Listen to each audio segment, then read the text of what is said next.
Yeah, for real. Good evening and welcome to the Obelisk. Tonight's guest is the Occult Priestess.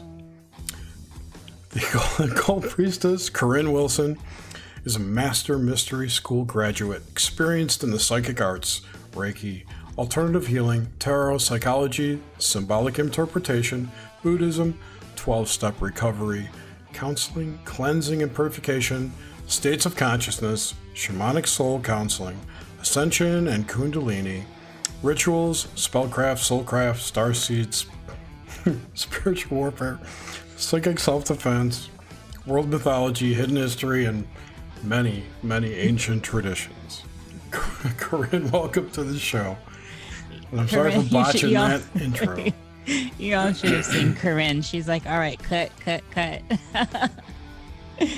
Well, it's a pleasure to have Miss Occult Priestess up in here tonight. So. Hello and welcome. Hello from Los Angeles, California. Yeah. How was your evening? I'm glad I don't live there anymore. Oh, yeah. But I'm not. I'm in the same situation because I am only up a couple states, up in Washington. So we're all kind of in the same boat over here. Speaking of boats, aren't they all docked right by the oil slick and keeping all our food from the rest of America? Yeah, isn't something funny about that? Somebody smell fish. Mm-hmm. And not the fun kind. What's the propaganda spin on all that, too?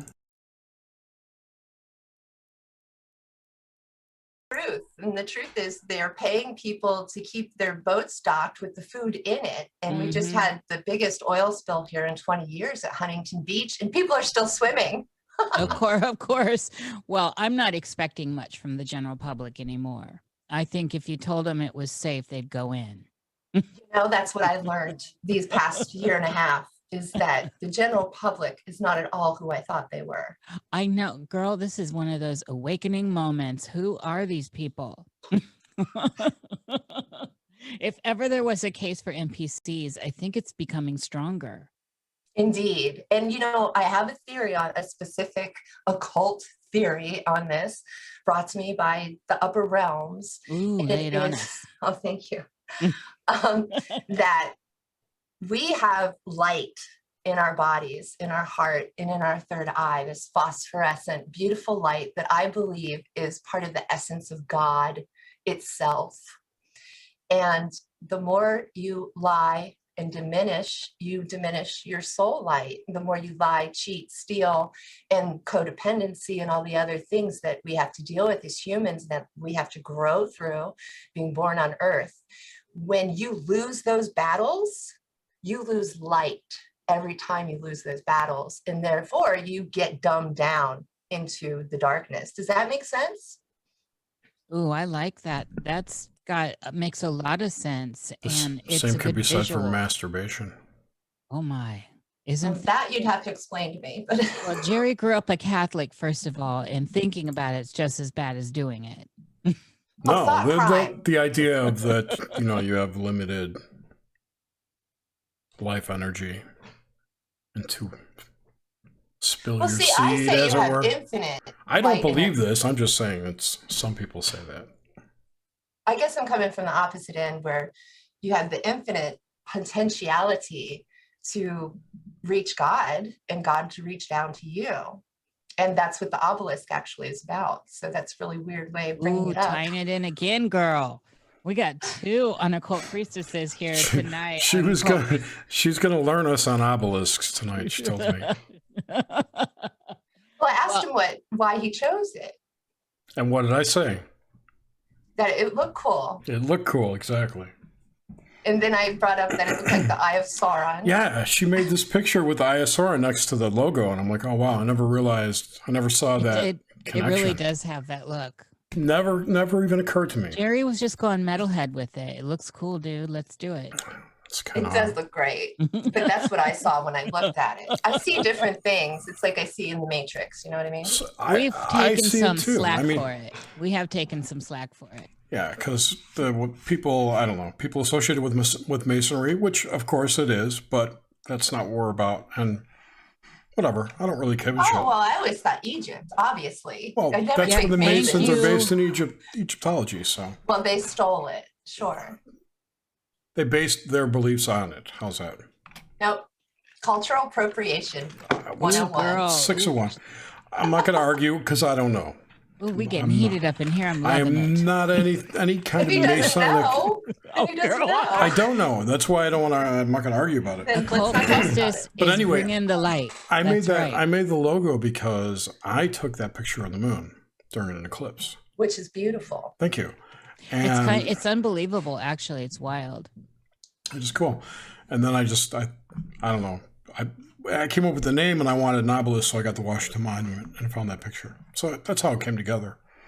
And the eyes that are in it are a natural reflection, or what? Those are lights in the actual Washington Monument. Oh, it's the Washington Monument. Yeah. I didn't know that. Yeah. But the eyes have always There's your been Masonic. wild. There's your Masonic tie-in right there. But that's Yes. But still, the eyes part has always been kind of spooky. There are actually windows and it's lit in there. And I honestly didn't even see it. I didn't know. But yes, they look like eyes. I'm not arguing with you. They're not. This is such a Mercury retrograde opening. Explain that. Isn't the Gatorade's not over yet? Holy shit! No. Not until 17. No wonder my voice is fucked up. La la la. So, Miss Occult Priestess, I want to learn about you. Tell me about you.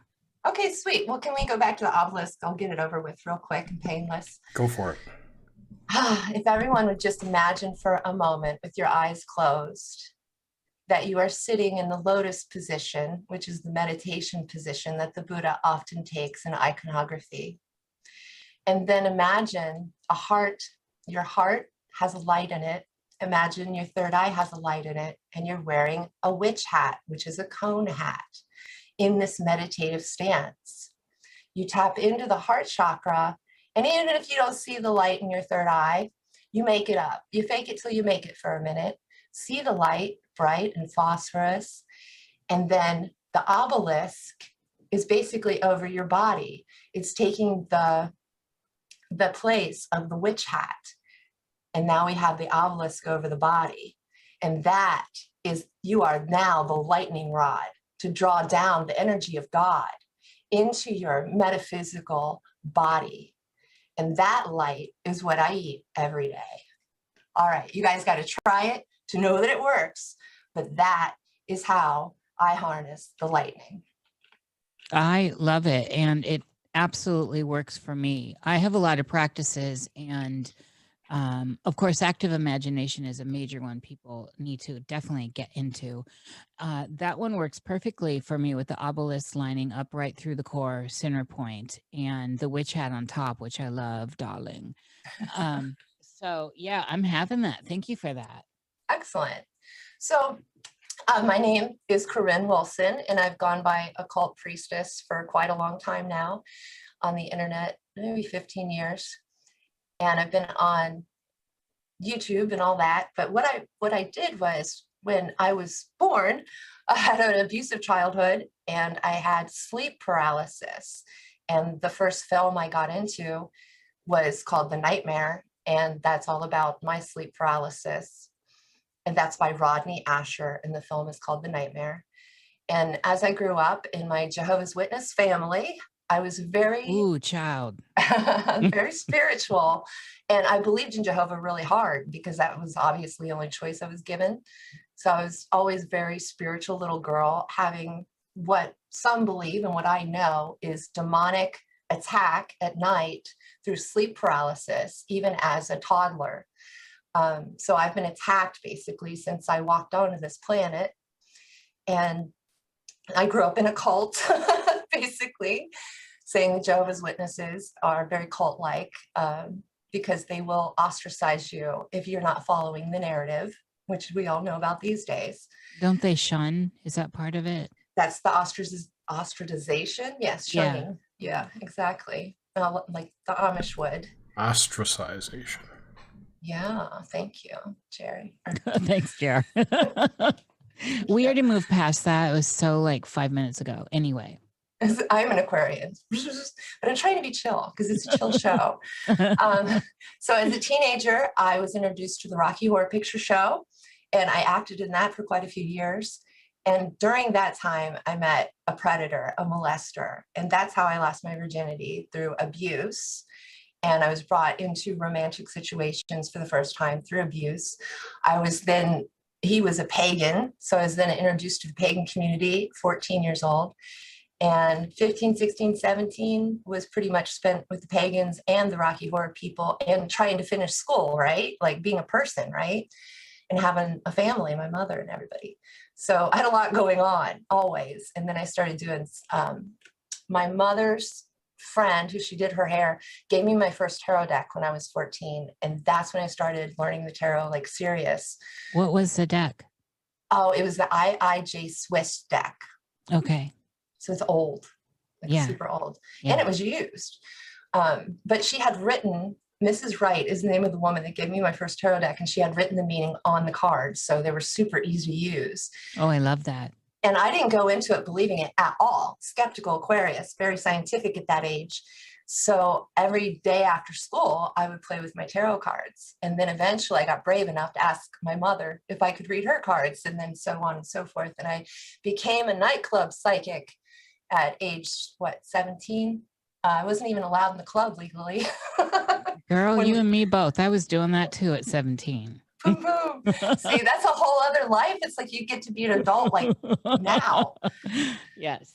Yeah, it was amazing. And a sense of freedom and a sense of self. I had a sense of self, which is what I'd always been looking for, this sense of self-identity. Who am I? Because I'm not this, I'm not that. That's what I was always saying through my childhood. Well, that's not me, and that's not me.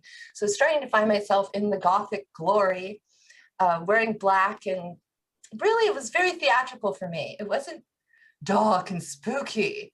It was about theatrics. And self-expression, really. Well, of course. I think I'm an artist, okay? We must express, darling. We must express. That's what ayahuasca told me. She said, you're here to express. Yes. That was deep. It is deep, though. Really is. So I did the psychic fair circuit for a long time. And I ended up, I'm going to sew this up really quick. I have a guru, Sri Mamal Devi. I'm a Tibetan Buddhist of the Karma Kagyu lineage. I'm very serious about that. That's the most serious part of me, I suppose. And then I owned 2 different occult stores through 2 different, and I worked at nightclubs, kept doing that. But what I haven't mentioned at all is my community work. And I've started several community gatherings that are still going on to this day back in Cincinnati, Ohio. Having the occult stores, I was basically ahead of the community. So I got everyone together and organized I herded the cats, I herded the pagans, which is absolutely impossible, but I did it. So I had Pagan Festivals. We'd all go away for a week out in the woods together. And I started the Witches' Ball, which was a once-a-year Halloween dance and it was non-secular. It was any religion. Come on in, have a good Witches' Ball, very clean, fun, no drugs, everything on the up and up and clean. Some would probably think I was more Christian because I'm so clean. And that's just a reputation that the Christians have. And pagans don't have that reputation, unfortunately. And I know why. But I was very wholesome, always. So then what? I'm here in LA. And I've been here in LA on a mission from God for about 5 years. And I was asked to come out here and do this so that I could meet all the people I thought were celebrities, okay? Like all the people that do the psychic fairs and write the books and are on the shows. I wanted to meet them all because I wanted to come to a Mecca. I wanted to come to a place I finally belonged because I thought this would be it. But then I met the people and I talked to them and I hung out with them. I touched their skin, which is psychometry, which means I felt their energy. And I can get into people's heads pretty easily, especially if I'm eager to know them.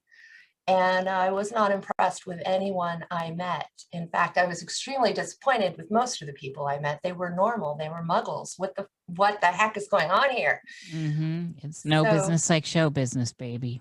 thank you. And you hear that, but until you actually go and you see It's it real. for yourself. It's real. It's so real. I had to have it proven to me beyond a shadow of a doubt. Yeah. And I even met like my favorite, well, not my favorite, my second favorite celebrity, and they were the most disappointing. So when I say celebrities, people, I am talking about New Age, occult, the book writers. I'm not talking about Tom Hanks or anything crazy. So that's pretty much me. And now I'm just going to be more on the internet trying to bring out a whole bunch of stuff I've never brought out before, because I'm very quiet in what I know, because no one else seems to know it. And that actually doesn't make me want to express it. It makes me want to shut up about it. Oh, that's too bad. But now you're not shutting up about it. I'm working on it. I'm going to work on it, because I can talk for 10 days and never give out a mystery or something you haven't heard before. I can be one of the gang, but that's not the point for me being on the internet. No, people want mysteries now, the real ones. They want to look into the darker places and understand what's going on with the grit of everything. And I've also found myself often doing this work for so long that a lot of times, that meme that's going around where, hell, not even the meme, from the movie I'm No Angel, one of my favorite movies of all time, with Mae West, the great Mae West, where she's asked this, they're in the circus and the psychic is at the crystal saying,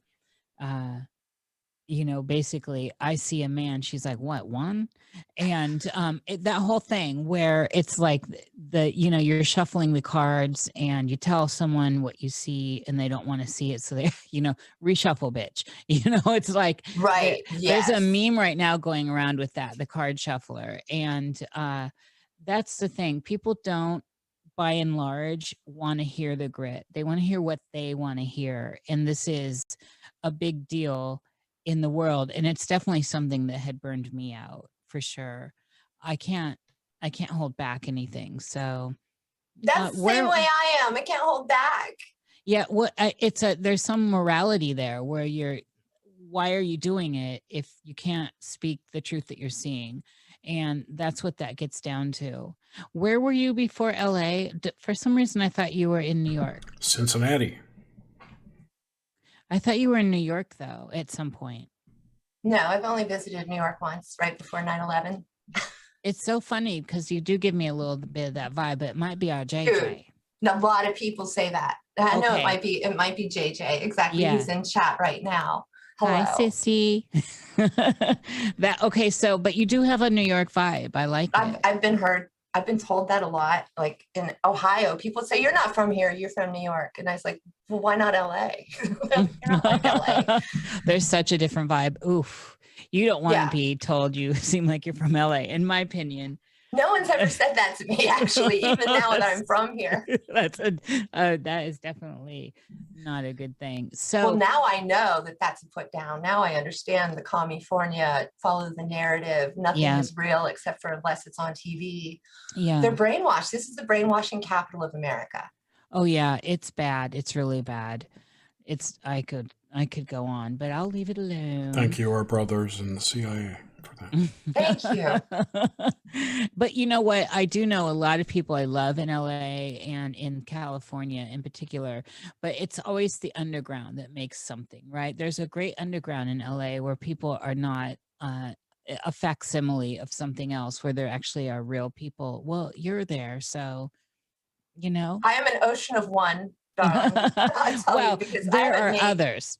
They may be, but I guess I don't get out much, obviously, being in lockdown and all. But I haven't attracted any awesome people towards me. I haven't made one real friend. And I'm the girl that makes friends every 5 minutes. But it's about being real, and that I am so real that I think I get shunned for that. And that's fine, because I won't put up with any of their Kool-Aid. Oh, yeah. I've lived there twice, and I couldn't get out fast enough both times. Like, oh, God. So let's talk psychic stuff. Let's go there. So tell me about, so when you're looking beyond this realm, how does your psychic gift play out? How do you tap in? What are you tapping into? How does it look for you? Are you, which Claire do you possess? Do you possess all of them? What's going on with your psychic field of perception? There's two different aspects to my psychic work, I suppose. One is just lifestyle, and constant contact or meditation with the divine, always. Like, there isn't a moment of the day that I don't feel like I'm connected. The upper realm, those are my best friends. That's where I get all my love from, and my truth, and a lot of my comedy is coming from what I'm perceiving in the higher realm at all times. And that means that I live a very quiet, non-distracted life. Understand that. It doesn't mean that I'm out and about and hobnobbing and, you know, being a crazy materialistic woman. I'm a very quiet, almost church-like woman. So that's one aspect of my work. The other aspect is, if you ask me, you know, how do you do your job with people? And then that is with the tarot, I will book a client. And then from the time I've booked the client until the time the client sees me, I do prayers. So once a day. And that will bring in what they're going through.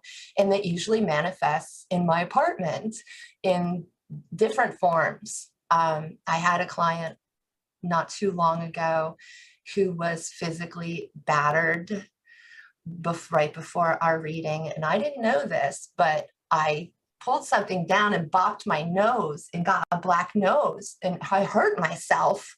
Wow. And so you see how it was manifesting beforehand. And I didn't know this stuff when I was younger. Only when I got my life real quiet and lost a lot of friends and just had this my space kind of thing, that's when I could realize, hey, these other vibrations, these other tones and notes aren't coming from me. These aren't stories that are coming from my consciousness, my subconsciousness, or anything dealing with my aura. These are things that are actually leaking through the psychic tube, if you will, from the client before I'm even dealing with them. And Reiki masters know how this works, but energy works as soon as you make an agreement in your heart. As soon as there's acknowledgement, then the psychic gateway is open. Yes. And then that becomes a telephone line.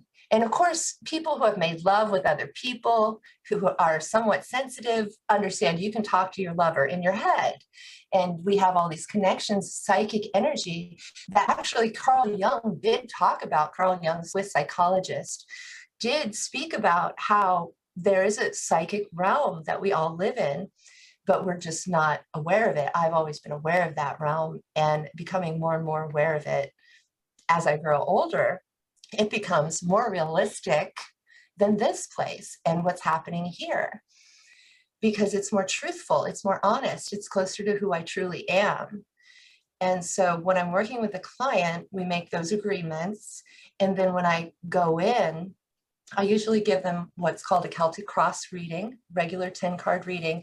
And that's where I tell them everything that's going on. And only after that do I let them go ahead and comment and bring out their issues so that we can address them.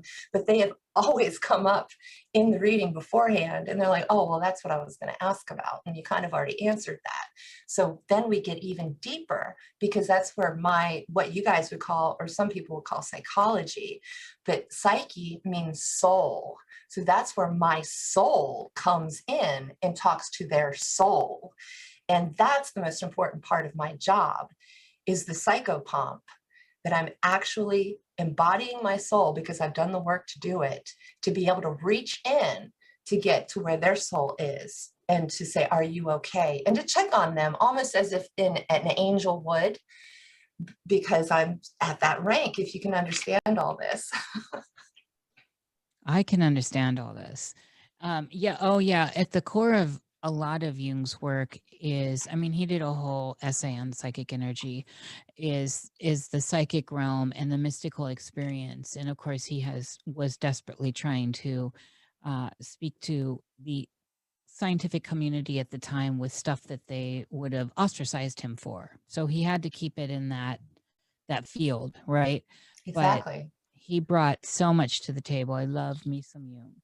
And one of the things that I found quite interesting is your connection I like the way you brought all this down, let me say. I like the way you brought it down and explained it with good ways to visualize what you're talking about. And when you tap in to people, I wanted to get some stuff. So have you tapped into people with a darkness that has actually maybe rattled you? Oh yeah. I want to hear about some of that, especially since we're in October. Let's hear some of the dark stuff. Well, I think you're maybe talking spooky. And when you say dark, I mean depraved. I am talking all realms. See, clearly you don't listen, you don't follow anything I do, because girl, I get down there. Okay. So Okay. depraved, we can go depraved, and spooky's fine too, but I'm talking about the really dark stuff in that some, that say the Catholic Church might call them demons, or there's a lot of different stuff. Let's go there. Well, okay. I had a client who was actually a predator, right? So I dealt with a predator when I was young, and I healed over all of that through going through codependency and understanding what codependency was and healing myself from it. So there I was with a client who was a predator on young women, who was an actor, right? And I felt the energy and I knew it all. And I said, okay, I need to push all this aside and get to his heart. And so I became compassion. Avalokiteshvara is, I don't know how to say it exactly, but it's the God of compassion, the Buddha of compassion.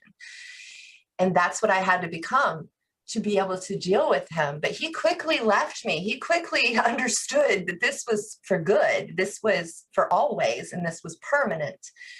And he could no longer do what he had been doing. This would be a permanent change. And at that, he ran away. But thank goodness I learned the lesson, how to take my predator into a heaven space and say, would you like this? And give them the choice. And that was just huge for me personally. Yeah, that's major. So with that, have you encountered, so not necessarily with clients either, but have you encountered stuff in the field? And this could include your dreams. This could just anywhere that we're finding ourselves within a state of lucidity.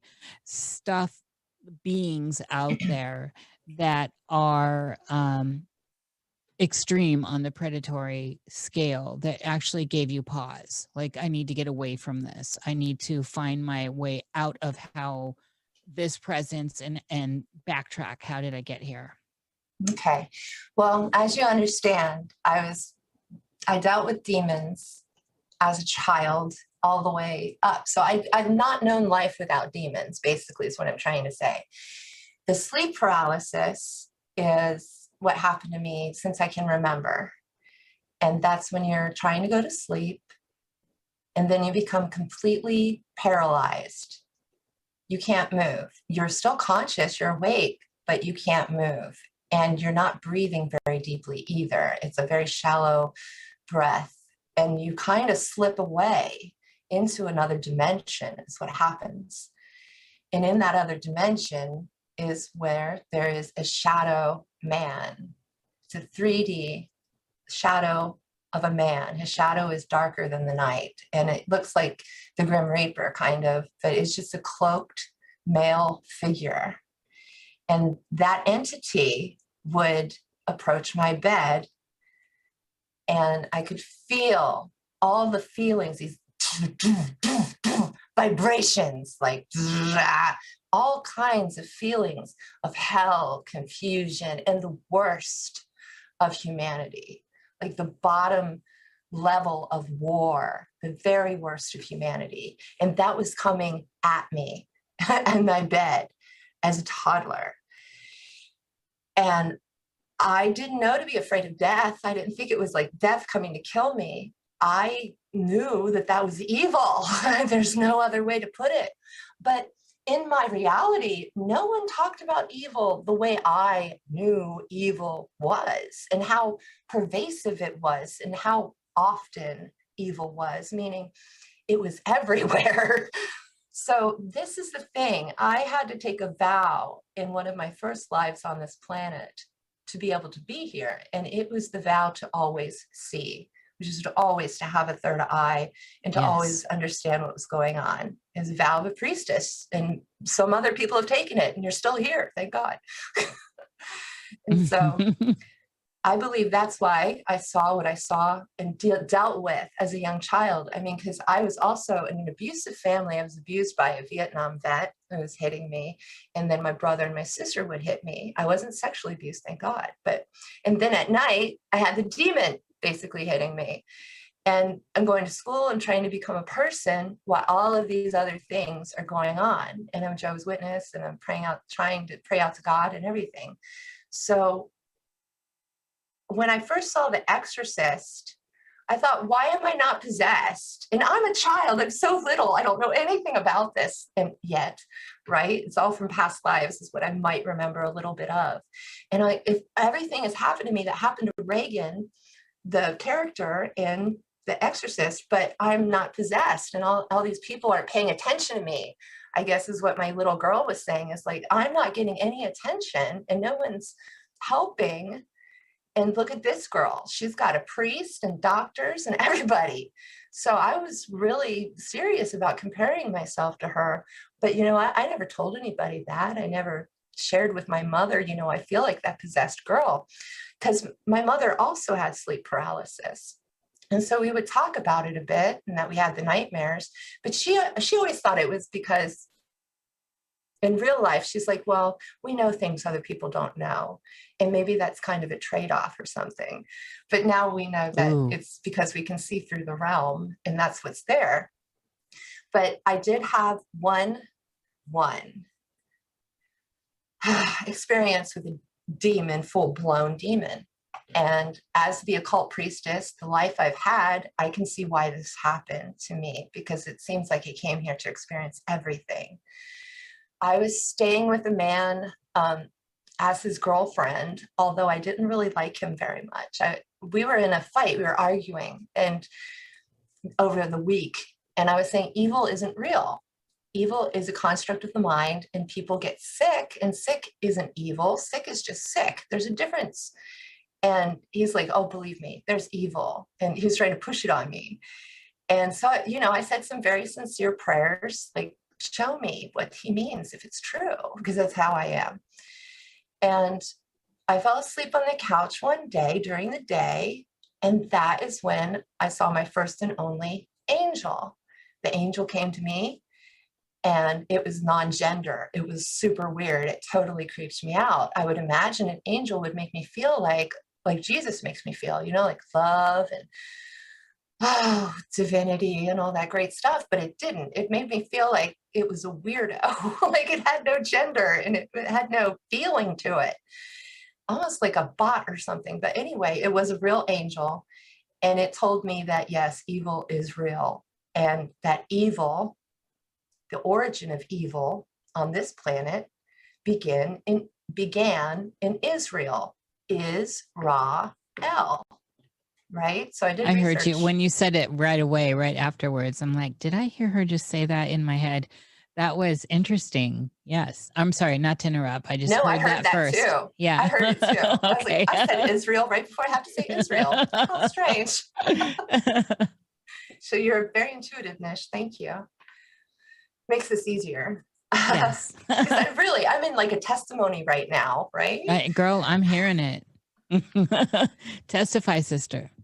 So the angel told me it was an invention. Evil is an invention for this world, which is the class we're all in. We're in the class of, if you take it from the Christian perspective, of the apple, of discerning good from evil. And I did a whole video, an hour video on discerning good from evil. So I hope people watch that.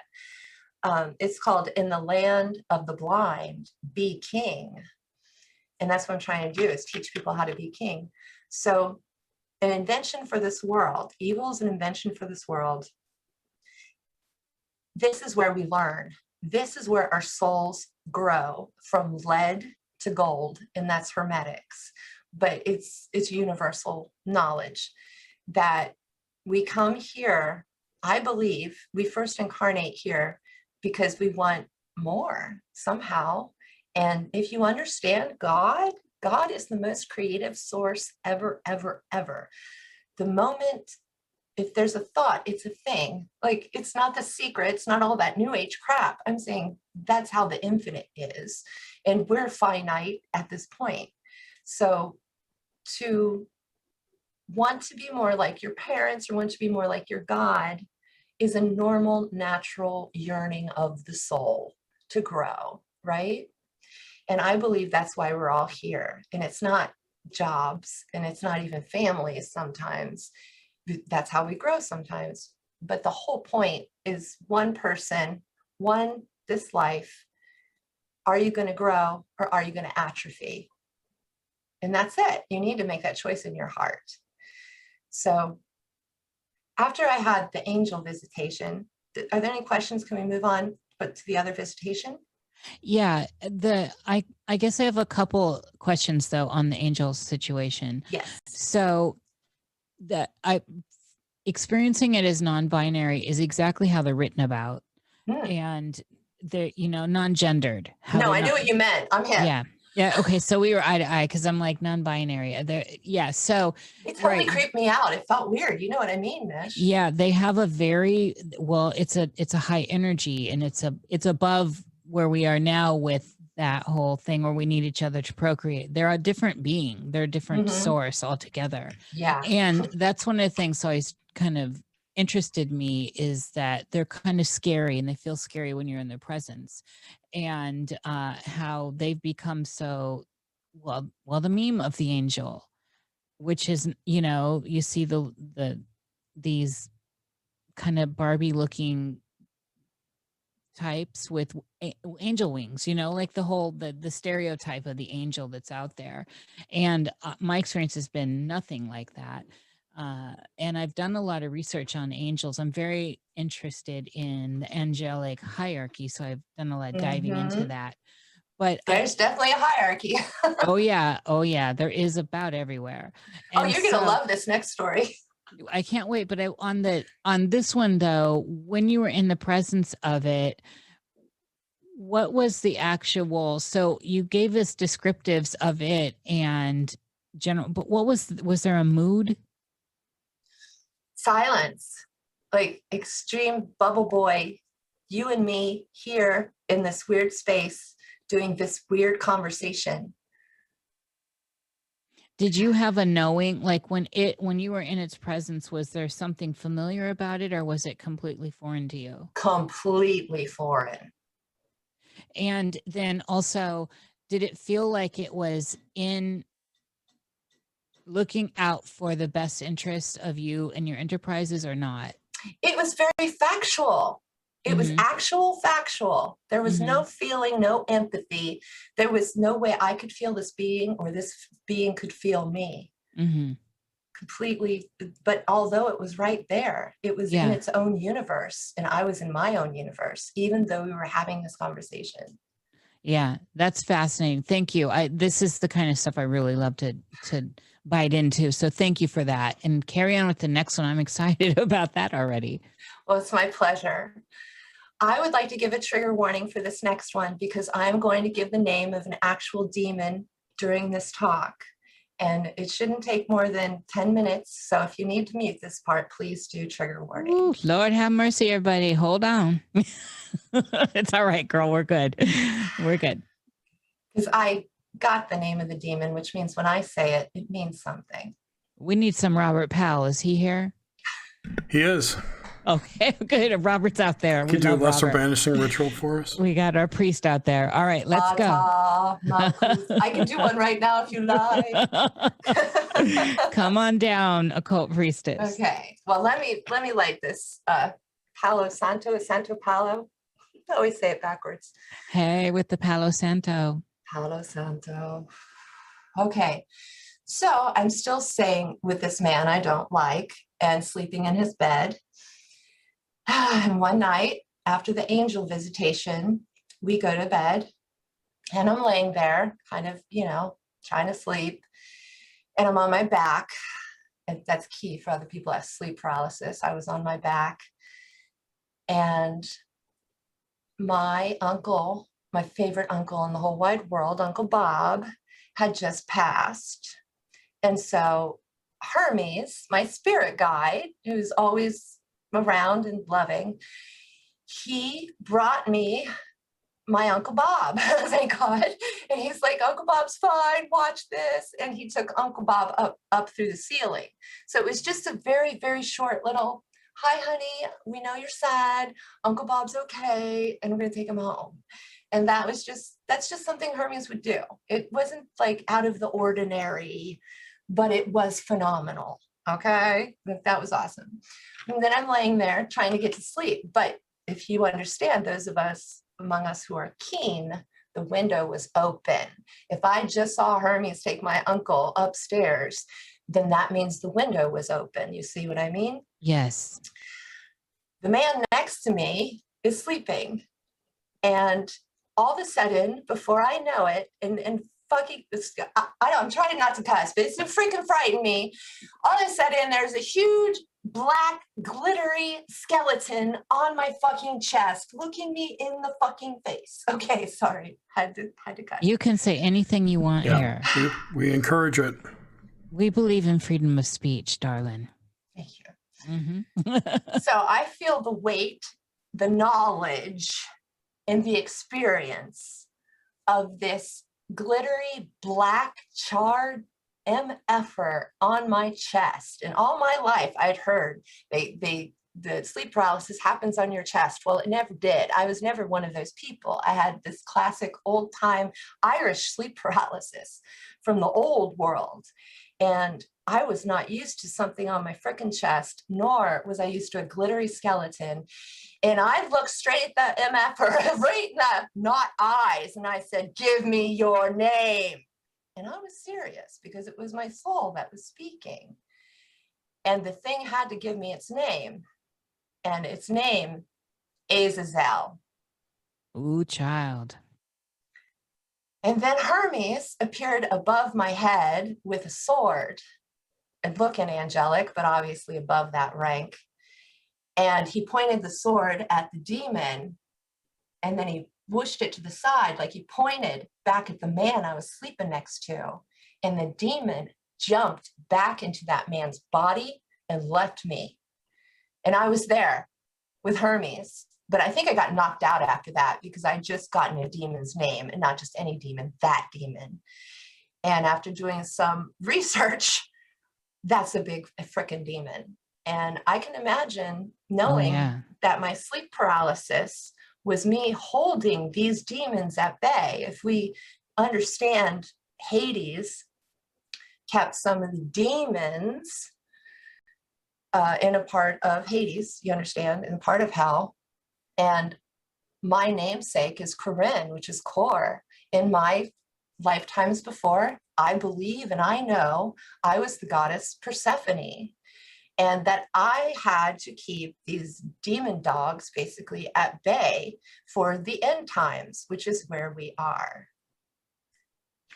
Thank you for this. And that is, I love me some Persephone. And in my pagan days, I played her many times in ritual theater, and became quite fond of her energy. Very, very beautiful energy there. Powerful, Transformational. Oh, absolutely. Well, yes, it's all right there in our mythos, and it's beautiful. I did a video, one of my videos out there. There's an ode to her, and I want to see it. Oh, it's on my personal channel.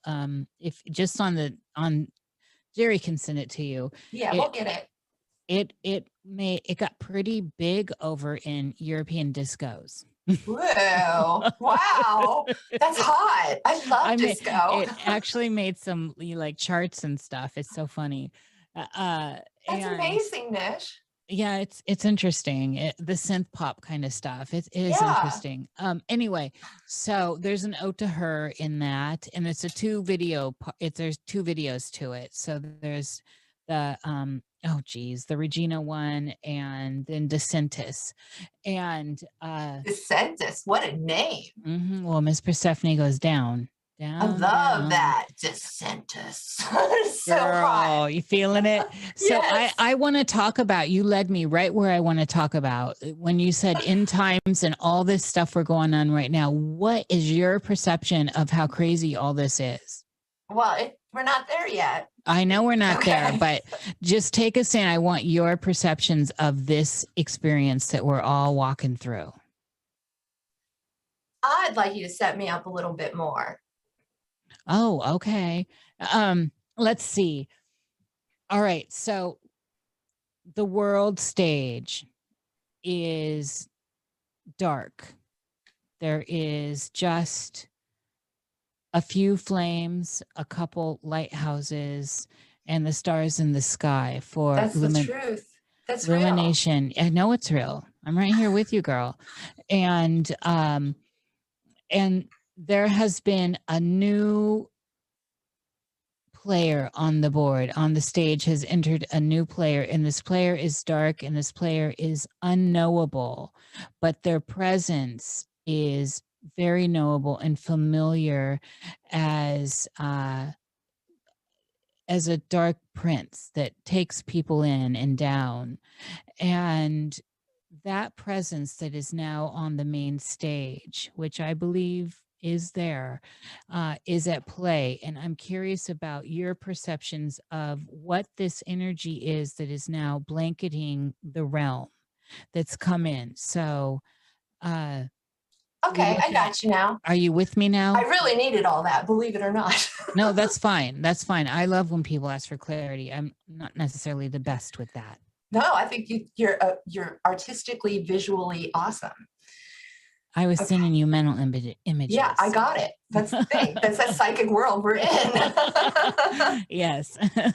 So I understand the stage you're setting, which is just beautiful. It's a certain state of consciousness that you are bringing to the table and saying a lot of people can see this now in the state of consciousness that they're in because everything is changing. However, I've known about this coming. I'm sure you have too. Obviously, most of us have. But the way I knew it was coming was I was told the dimensions are merging, which is really weird, right? So it's not just another dark time like we have in history. If anybody knows their history well, then you understand there's downs and ups and downs and ups, and it's evil and it's good, and then it's evil and it's good. Well, this isn't that. This is graduation. This is you have either become golden or you are lead. And if you are lead, you are dead. So this is the dimensions merging. It's a very complicated thing, but I'm going to try to explain it. So we have the earth realm, right? This is where we all live and breathe, materialism.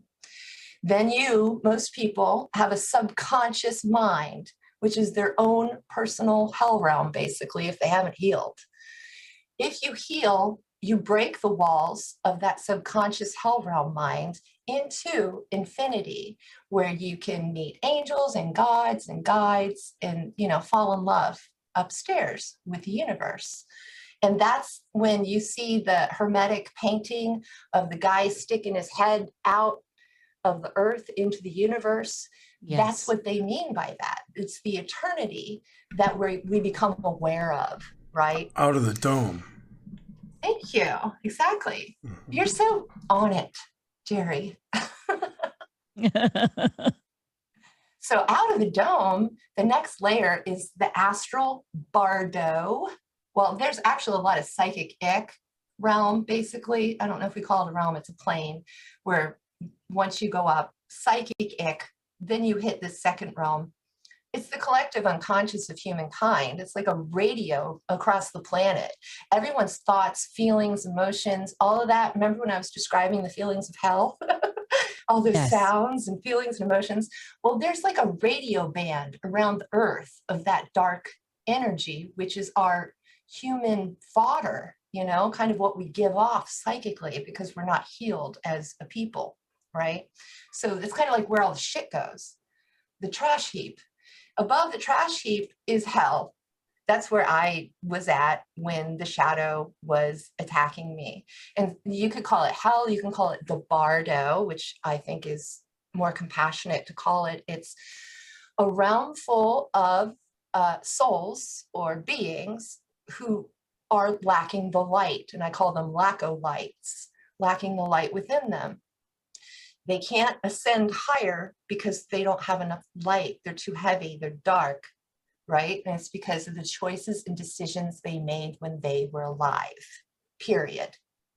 End of story. You can't be coerced or forced into being evil. The worst thing that can happen to you, I know torture is bad. It is. I think that's the worst thing. But they say upstairs, worst thing can happen to you here is you die. It's the worst thing can happen. So if you choose, because you're scared to death, to go towards evil and just go along with the narrative and go along with the story, that's going to dim your light. Okay? And that's going to put you more into the Bardo. And I mean living or dead. You're in a mind state. You're in a soul state. Psyche means soul. Your psyche, as above, so below, is either in heaven or hell. Your psyche itself at all times right now.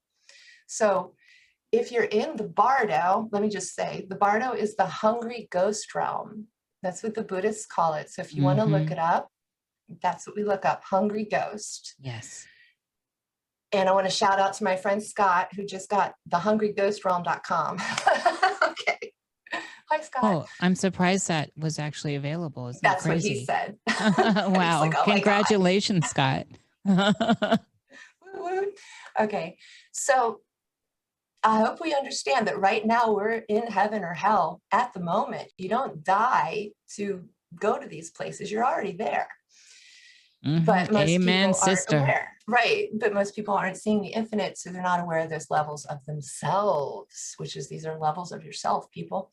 So the Bardo is mixing now, the hell realm is now mixing with our 3D Earth. I don't think anybody could argue with that if they understand what I'm talking about, that evil is coming to Earth. Above this realm, I'm just going to skip ahead so you guys can ask questions later if you like. Above this realm is a higher realm. It's more, I don't want to give these numbers and all that. It does make it easier though, like that the lower astral darkness. I was just going to ask 4D. That. Lower astral darkness is 4D, fourth dimension. Fourth, yeah. Right. Density. Right. Well, Hermes and I argue about that sometimes, what's what, but he told me which was what, but I hate science, so I forget often. So to me, that's scientific. It's like, dude, it's just where I go, right? So the fifth dimension is more heaven-like, but I call it more like Muggle heaven because it's not as spectacular as what I've seen. So it's kind of like the shopping mall heaven, where you get all your materialistic desires met. Yay, get a spa day. But way beyond that, God is infinite, and you can't even imagine. And I can't go there because I will lose my brain during being live. So what I'm saying is, we need you to stay intact. Yes, the dimensions are merging. Darkness comes first, then light. But I'm a warner. I'm a banshee. I warn people. And that's probably why I come off wrong sometimes. But I'm warning you, unless you choose gold, you ain't going nowhere, buddy. And that's the second death. Because this is graduation. The second death is on the table. Where you can research the second death is, honestly, I've only heard it from William Blake. But I know he must have gotten it from some Christian tradition long ago. It's in the Bible. Oh, thank you. Second death, yeah. Oh, well, thank you. But it's not just in the Bible, it's in actually older tomes. Theosophy, too, isn't it? Yeah. Well, holy shit. It goes way back. But it did make it into the canon as well. Not to be confused with La Petite Morte. La Petite Morte. Oh, so sexy. The little death. Mm-hmm. Isn't that an orgasm? Yeah. Yes. I know my French. That's the secret of Freemasonry. Mm-hmm. Harnessing that power, French. Baby. Harnessing that power. But we can move on from that. Okay. Well, I'm just glad that we all can kind of understand each other and that I could come out of the closet and you guys could be like, okay, I get that. Oh yeah, we don't come out of the closet, darling. So with the dimensions merging, I'm just saying that you got to get right with yourself. And if you don't believe in God, maybe just pick up the psychic telephone and see if anybody's there. And if it's a demon, you've got work to do. And if it's something loving, then start talking to it. So what do you see? So this is where I want to tap into your knowing and what you're seeing. What do you see as far as stuff coming down the road for people? And let's just look at, like, how about this time next year? What do you think will have, what trials and tribulations are before us? Sometimes I play at guessing at those things. Sometimes I'm just flat out told. Yeah, but well, no, I mean, sometimes you're told. Like I was told in March of 2020 by God, do not fall for this crap. This is all crap. You're not a part of it. Don't even worry, because I was starting to get a little concerned. And I didn't have one night where I was stressed out over COVID. Not one. This whole time I've been stressed out over my government. Oh yeah. Well, of course, that's the real story. Well, it's not the real story, but it's tied into all this. So where do you see? So what we're seeing right now is definitely a big iron curtain around the realm here, all over the realm, whatever country, pick your country. And well, you can call it an iron curtain, or you can call it the descent of Persephone. Right. We could call it the descent of Persephone, or we could get into the Steiner eighth sphere and all that stuff as well. But we all know that there's languaging all around for what's going on, and it has Voldemort. Right. And it's playing into these mythos in all the modern fiction and old fiction, sci-fi, even folk horror, and not to mention all the religious canons seem to have something going on. And the thing that what I'm saying about all this is, it's not just people become too myopic and they don't get into the macro to step back and see. You mean they're shallow? Well, I think that's what you're saying, because I just tapped into you. Hermes is like, why aren't you listening to her with your psychic self? I was like, I don't know, because no host has ever been able to do that for me before. Okay, I'm with you now, sister. I'm here. Okay. And so when we look at this from afar and we look at just the patterns playing out and we see this clearly, and then we can get to the details where the devil is, right? But looking at it overall, we see that this is happening all over, and it's a concerted effort, that this is not willy-nilly. This is this is actually an oiled machine, if you will, that is on the loose. And those of us that are talking about it, and we don't sound so crazy anymore. So with that, I want to know, like, some details. How severe do you think this is going to get as far as control over humans, over human beings? Well, I've been told about this time physically, even since I was a little girl, because Jehovah's Witnesses raise you to believe that we're in the end times, and that their story is pretty wild because it fits a lot of the other false religion stories. So this is a very big blanket belief, is that there's going to be a war between heaven and hell on earth, and at the end we'll have paradise, right? And the thing is that the Jehovah's Witnesses were political about it. And they said the whole world will unite in peace, under a false prophet, basically. And that to me sounds like what the Theosophists and the United Nations are planning. Yes. Right? But they are probably also the people who created the Jehovah's Witnesses. Yes. So it's all a big psyop, all of these false religions. And this story, now you think about it, if you understand, these people have been evil immortal. The closest I can get to that is vampire, but I don't know how it works exactly because I haven't tortured one to find out. But I do know that there is knowledge somewhere, whether it's in books or in their head, or this dark entity talks to them, but there is knowledge of all the past. And they have been playing this dice game on a chessboard since Rome at least. But there's also been esoteric knowledge. I guess the dark side needed to understand the esoteric knowledge of the light side to understand the timing, because all of this stuff is dealing in the realm of Chronos, the time realm. You understand? I was describing before that I live mostly above time. That's where I spend my time. But most of us on Earth are living in chronological time in a very blinded state of only seeing this, maybe 80 years. They're not expanded and knowledgeable, but somehow these dark cabals are expanded and knowledgeable, and they've been planning it forever. But maybe it's just the nature of evil that they keep in touch so close through bloodlines and through families, through marriages. Yes. Because evil competes, and to be able to compete with something, you have to be close to it. So evil accumulates like blood clots at the top of the food chain. Yes. Like black goo. Exactly. Graphene oxide to kick our butts.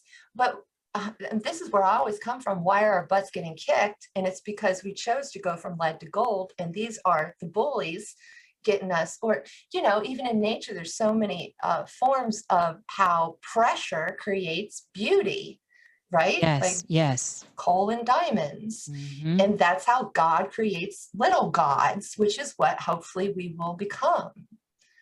But I think I went off on a tangent. Oh, I love a tangent. I call it the Illinois explanation. It's a Jersey left. I love it. Oh, Jersey left is good too. Shout out to Sheila Sampson in the chat room. Yes, thank you for the super chat. I love Sheila. Or sticker or whatever the hell it is, but thank you. Yes, Sheila is extra awesome, and we are close by each other, y'all. So, well, I think a lot of people are going to die, Nish. Yes. Physically. Yeah, I have been saying that as well. And so let's talk about that for a minute. Let's ruminate on that. I know it's hard for people to hear, but I think it's important, especially when we're talking about really looking at the realm as we see it. And from whatever our standpoint is, our viewpoint is, they're all valid. All these perceptions of the realm are valid because we're all getting a different aspect of it, another facet in the great mirror ball, if you will. Yeah, I love that analogy. What are you seeing? So with the big death coming, what are you seeing? How's that playing out? It's hard to see the physicality, but I've been told. So there's a difference between what I've seen, like even future vision, and what I've been told. I've been told Hermes pretty much agrees with the Bible, and he says 1/3 of earth will perish. So I believe that's in your Bible. But he said that's a pretty good number. But the point is, for me, I don't see just the physical death. And I mean, I was told to prepare for bodies in the streets. Be prepared for that. Oh yeah, yes. And, I can look back at our history. England was bombed not long ago. There were dead bodies in the streets. This isn't the first time. This isn't the first rodeo. And I'm sure, my soul has been through that before. This is part of coming to the planet Earth. But as a person, as an ego, as a little Corrine Wilson, I was told to prepare psychologically for major death, so much that it's going to be on my doorstep. And that's how dark this realm is going to get, like super dark. Yes. The darkest it's ever been, because that's how you break the ego egg. That's my whole thing here. And it's so hard to get to because it just is. So this whole crazy clown world that they're calling it right now, next year, I believe, I'm always ahead of time, so it might not be next year, but I believe next year is going to turn more into Twilight Zone. Clown world, you can still kind of ignore, you can scoff at, you can emotionally deal with it, like you can fight with it. It's still like putty. But Twilight Zone world fucks with you. And that's more Persephone kind of stuff. Right. Twilight Zone is the void looking back at you. Yes. See, this is the thing with death. And so we all know that we come in here, it's transient, and we're going to leave. That's part of the game here. We are contracted into that with our own selves, with our higher self. That's part of it. Now, there's a lot of fuckery around that, and there's a lot of control and soul mining, and See, I don't see those levels very much. I look at those levels, so they're in there. I see them. I don't Yeah. live in them, but I make sure I see them. I can't see them. I have tried. Like my friend Aurora, the flying rainbow lasagna lady, she talks about AI tech in a spiritual sense. And I'm telling you, like, I can't get to that level of consciousness. It's a lower level of consciousness. I'm not saying it's not happening. I'm just saying I'm too high to see that. I suspect she's AI. But girl, sometimes you gotta. Sometimes I'm not kidding. To descend down. Well, Jerry says that about a lot of people. Well, yeah, that's who I think NPCs are. But whatever, different subject. That's wild, dude. Wow, that's interesting. See, the thing with me though is I'm a traveler, and I travel all the realms that I have access to, and I know that there are just an infinity of realms out there. So I make sure I dip down. I always can't. I literally, it's like so fictitious. My soul won't see it. Does that make sense? It does make sense. Okay. And I'm, I bow to that as well. That's fantastic. It is. But also, I don't get that part of the story, which is where the UFOs are, the aliens, and all that stuff is in that realm that I can't get to. Well, there's a lot to be said. See, that's maybe it's fake. It's fake to my higher soul, but not to humans. Right. Well, it's a projection. I mean, it's some kind of alternate created dimension.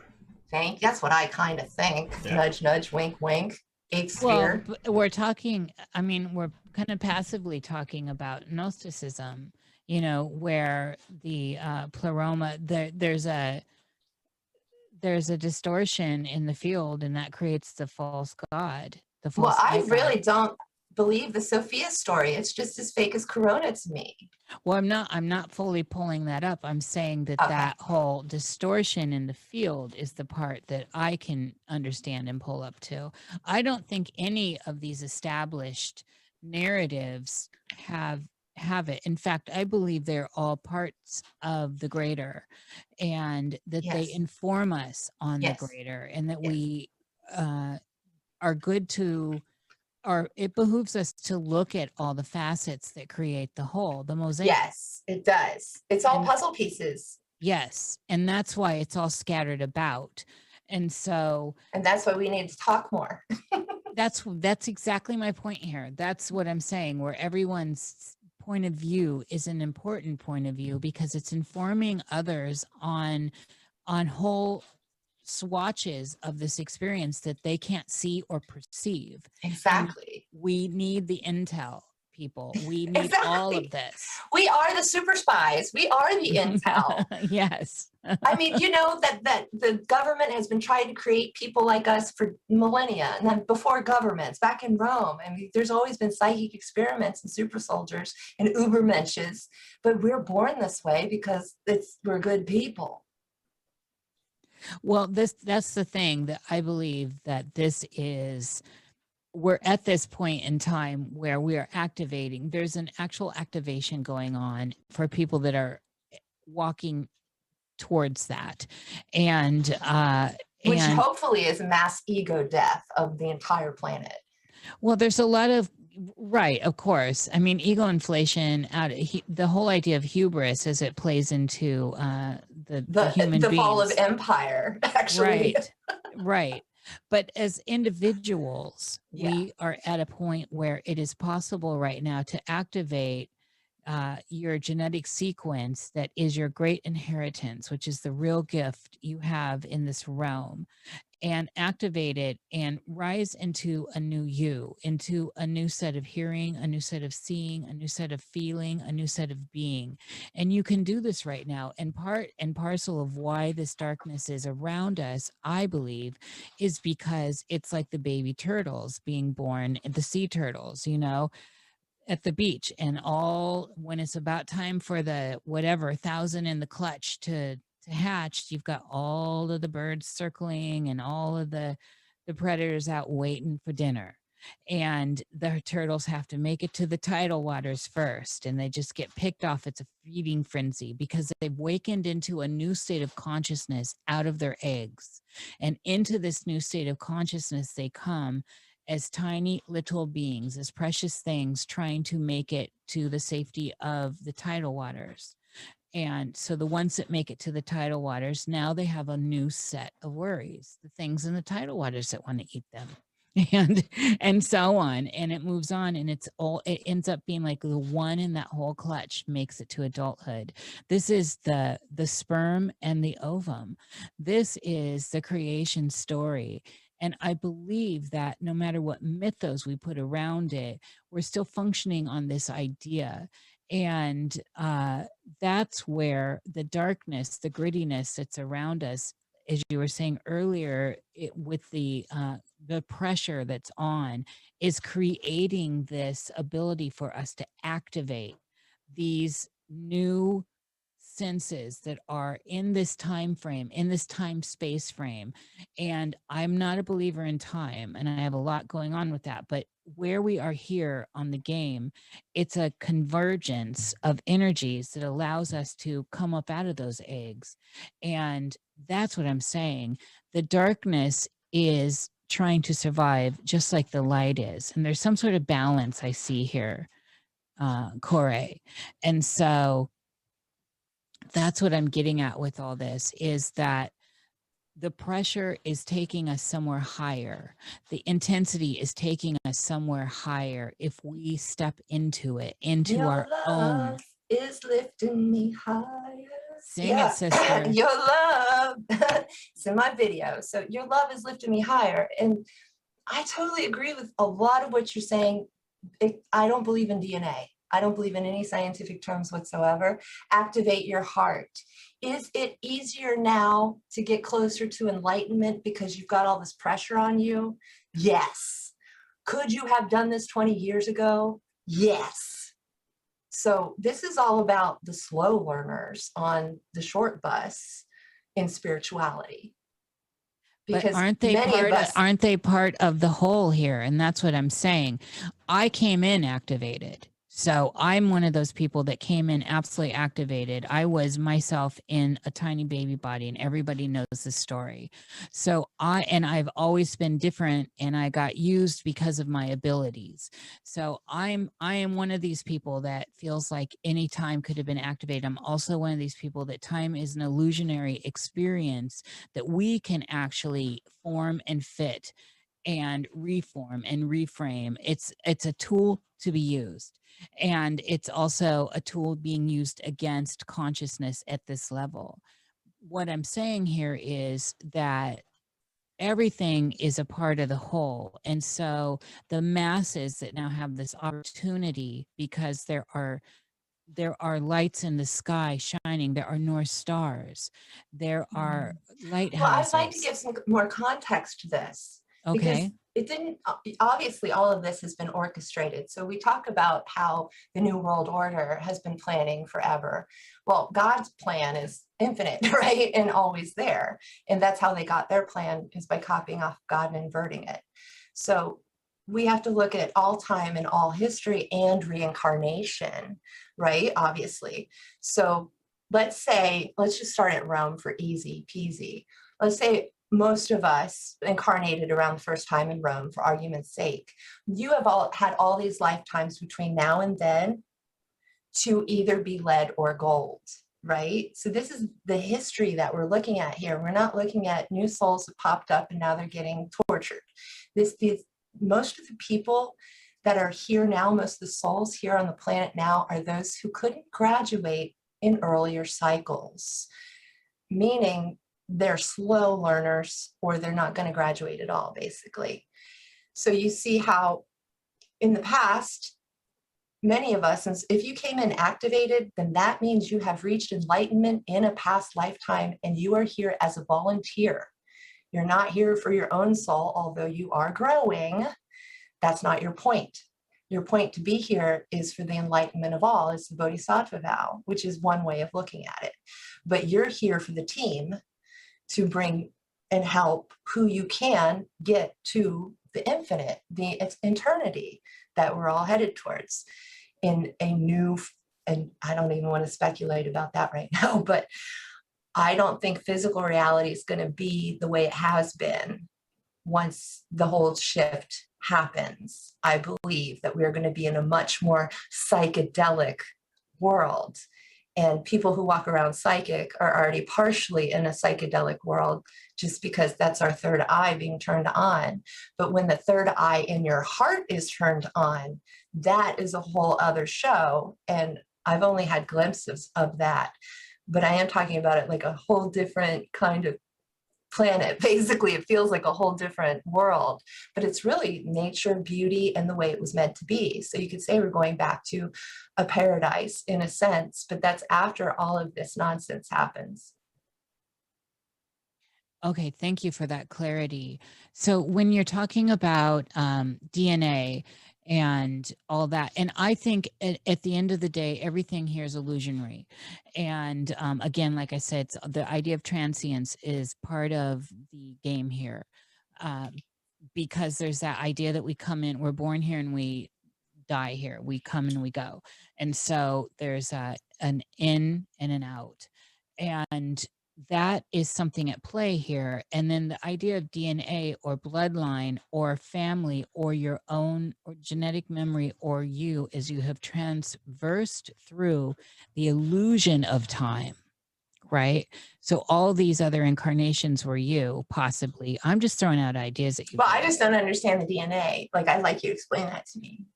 Well, to me, the way I see the DNA is, and there's a lot of people have a lot of kickback with this. I see the DNA as I see it in its form in a double helix, and I see that the power of the double helix has a lot of symbolic significance. It sure does. And I see it as possibly checkpoints in time, if you want to look at it on that level as a template.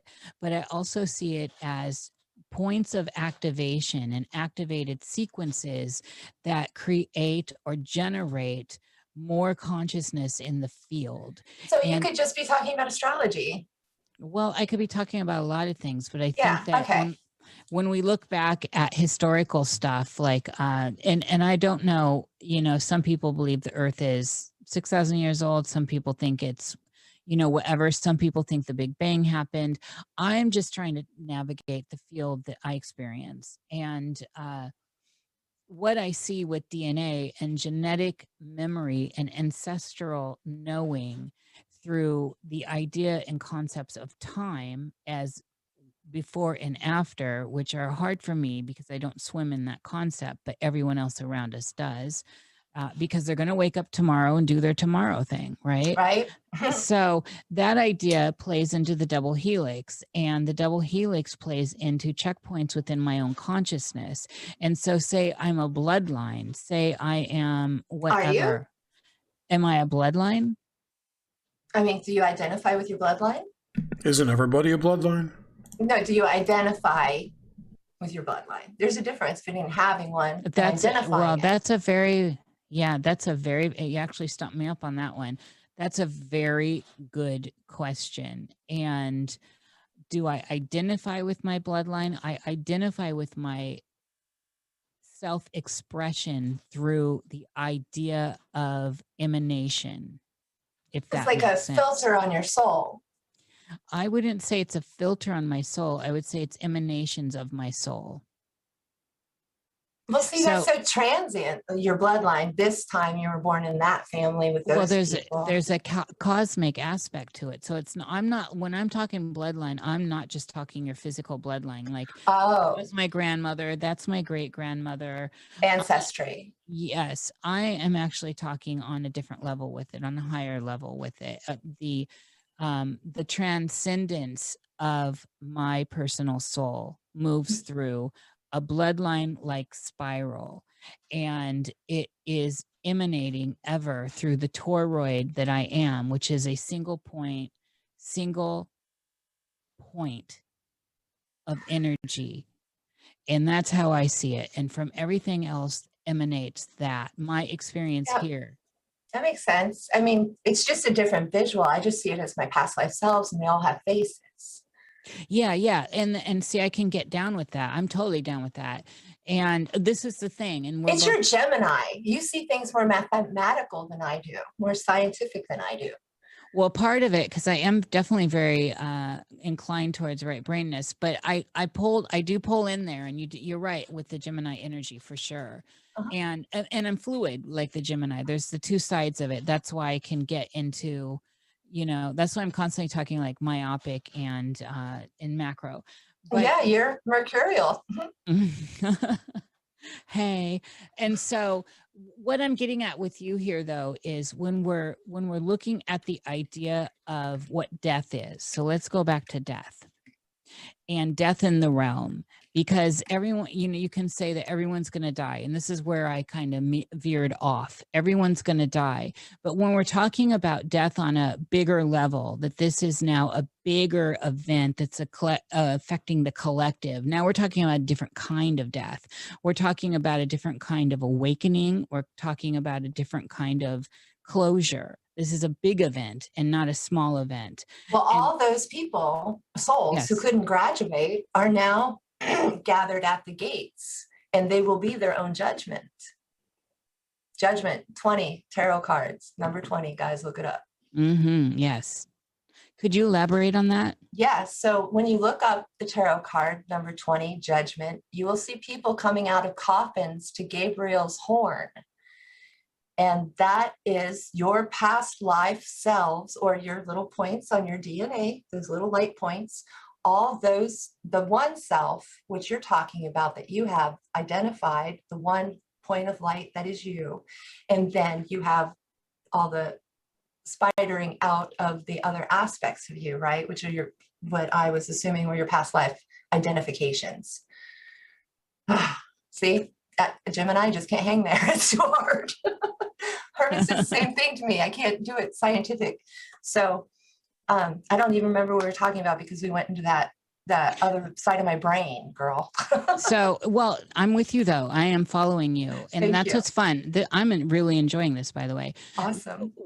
So what I'm saying is, you're saying you see a mass amount of death, and I do too. Right. And not what Hermes showed me, and what the gardeners upstairs, soul gardeners upstairs, showed me, was that, humanity is a garden of souls that was planted, you could say, in time.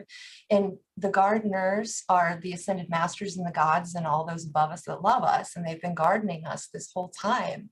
And there will be flowers and seeds that did not take root, you see. Yes. And that's what the dark soul is, a seed that never took root, never got onto the light, never saw the sunshine, and never grew. And from their highest perspective of compassionate love, they see it as if plants are dying. And if we as a humanity can understand that these people that are falling are seeds that didn't take root, if we can be compassionate and gentle enough to understand that truth in our heart, that it's not this horrible horror show that we're living through. We're actually in the garden and we're watching a reaping, but after that, the spring comes. Absolutely beautiful analogy there. And that's, you did that beautifully, and it's very visual for people to see. And in many ways, like in a smaller way, we're just losing weight. We're losing the weight of darkness. And to many people, it's going to look like, yes, physically we are losing people, but where do souls go? Well, they either got in the line to go to the second death, or they got in the line to go upstairs, get healed the rest of the way, and then go home. And, the reincarnation cycle, who knows? I mean, Earth is going to be a different kind of special place. It's a place where people graduated, and then the whole Earth graduates, like the Earth Mother herself is graduating. And that's part of those pulses you were talking about earlier that only happen at certain moments in time. Yes. Because the Earth is giving birth to her creature creations, which is mankind, but we're becoming her new evolved creature, which is a creature of love. The emanations, absolutely. That is, yeah, it's profoundly beautiful in the end. And this is part of what makes everything so acute at the moment, is understanding that this process that's happening is something that is happening within all of us. That's why we're participating in it. We're on different levels with it, and that's how we're helping each other move through it. And if we can see it like the DNA or like a ladder, we're all at a rung in the ladder. yes, and we all have to reach behind us and grab the yes, person behind us and start climbing the fucking ladder with love. And the thing is what people might trip up on. You can't be an alcoholic. You can't be a liar, a philanthropist, a cheater, a stealer. You can't be all these things and get on that ladder. That's what a lot of people don't want to hear, and they hate me for saying it. And I say, kiss my ass, get right or get gone. oh girl. Occult Priestess got her hard line up in here tonight. So, all right, with that, let's talk about that. When you say that, and you definitely have a lot of energy when you say that, what does that mean? So I have come to that, I mean, maybe different viewpoint, but I definitely am kind of a goody-goody these days. So I love being a goody-goody. It feels so goody-goody to be a goody-goody. but I wasn't always. So Neither, girl, I had my experimental days. okay. Like I said earlier, my chart is, I've got the grand T square, and just like Betty Davis, I've done it the hard way. Especially since you've been here before, woke up here, then you're going to go through like the mill, because the evil knows you're here, and they're going to go after you with everything they got, especially in this lifetime, because this is the last lifetime we have to be here. Yeah, this is well, I've always felt like I, of course, contracted to be here. I felt like I had a big say in what this experience was, and that's how I view astrology, by the way, too. It's like setting up a course for this, this semester. I've always viewed astrology in that way. Me too. And so I've never come from a victim point of view, or it's always been triumphant for me, and I think that informs where I go and what happens. And this is part of how we reframe, or if you're not reframing the experience, how you frame the experience you're having. We have so much power in that. And that's part of what people are waking up to now. Mm-hmm. The stories that we tell ourselves. Yes, the stories that bind us, the stories that people live in. You have to let those go. They're like effervescent bubbles in the water. They are the ego. They are the strength and character of the ego. They're the backbone of the ego.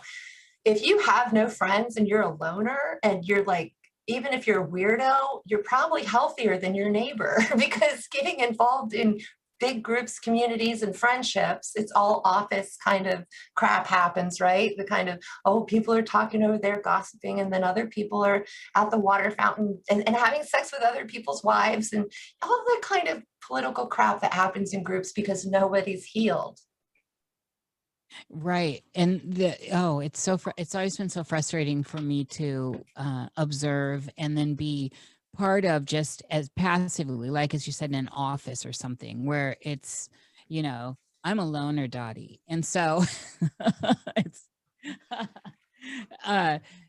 yeah, that's always been clear to me as well. My role was always meant to be basically a loner, and I call us Hermes hermits. Yes. Yeah. I'm notorious. I call myself a monk, and I've always loved that. And I also have a kinship to the sacred sisterhood, the nuns, but not the Christianized ones, the real traditional old nuns that are actually without a faith.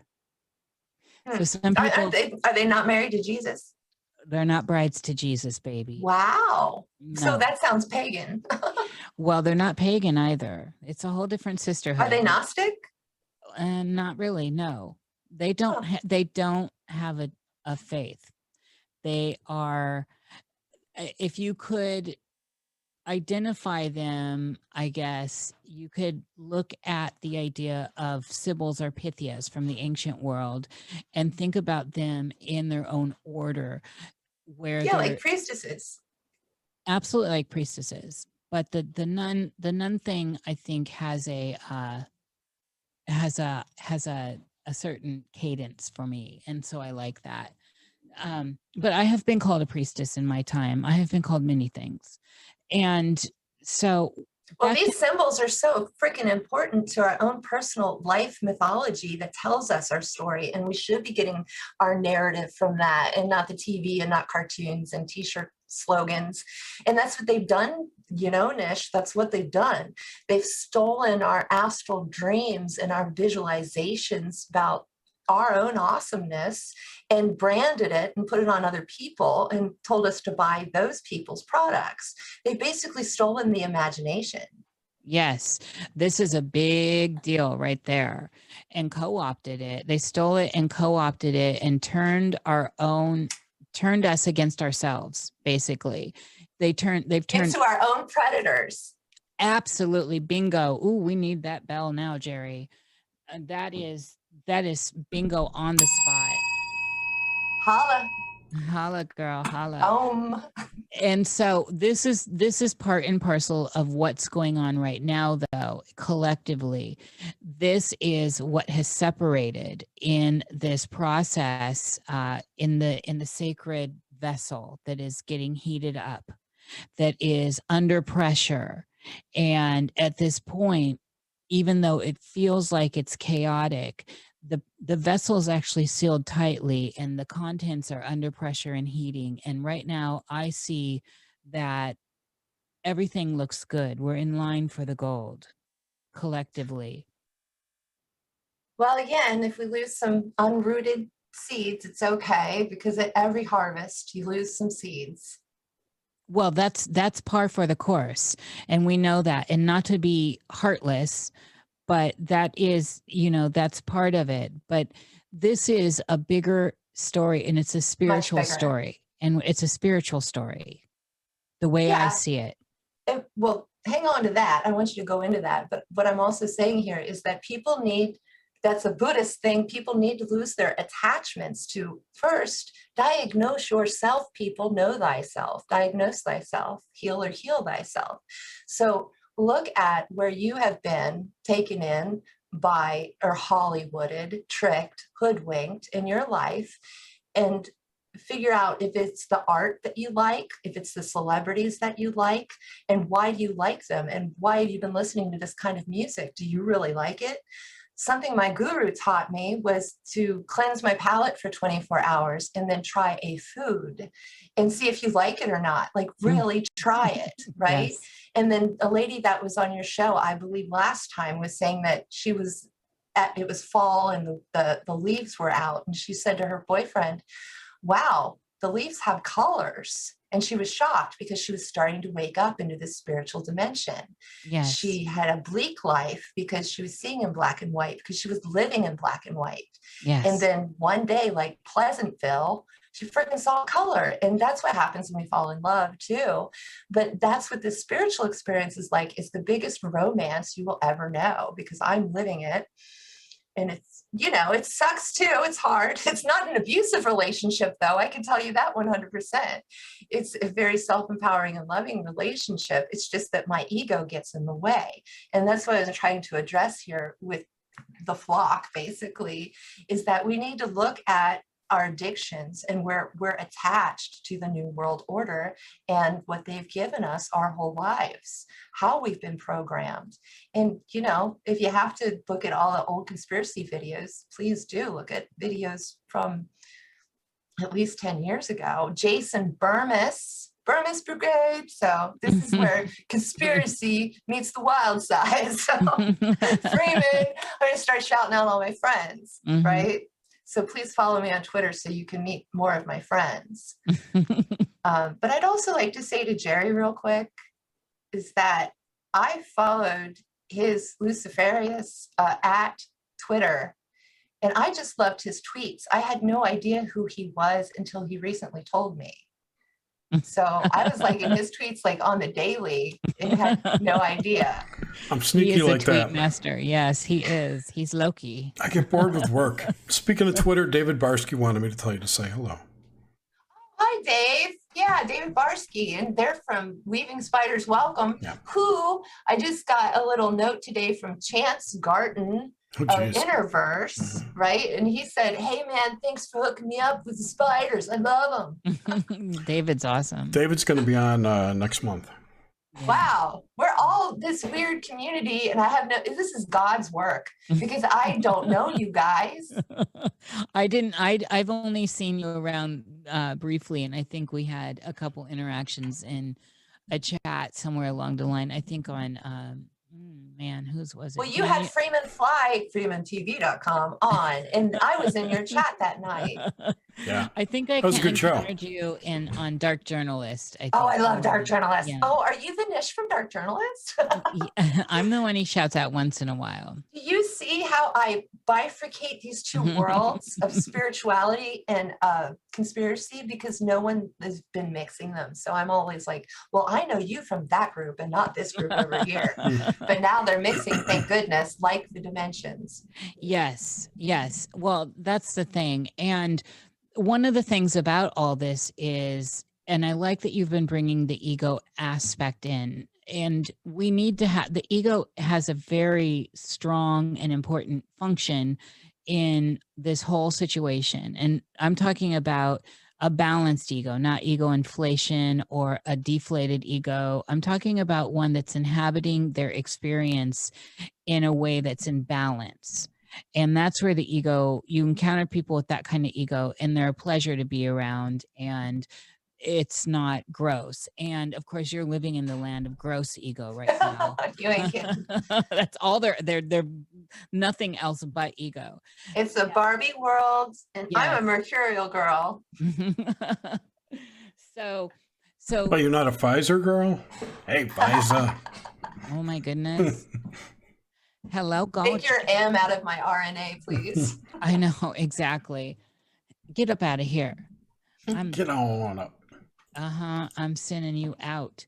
So with this idea again of death, I want to get your idea on what's the process of death, just individually and not collectively. How do you view that personal process? ego death?